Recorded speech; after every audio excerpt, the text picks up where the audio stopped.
Today's game sees Seb, Mason and Gordon Golfer going head-to-head in a game of power touch.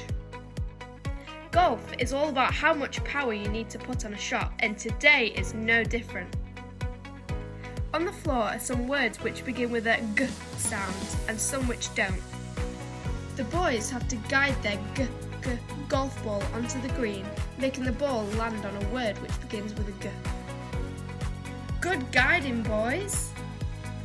Remember, only the words which begin with a G sound, Seb. Great job, Mason. Now go get some more.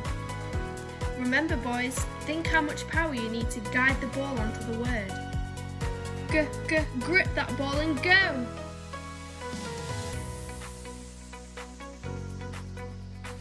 Great work, Mason. A good game, Seb. 2 words each. It's a draw. To get active with the Actiphons, head over to our Actiphons official YouTube channel.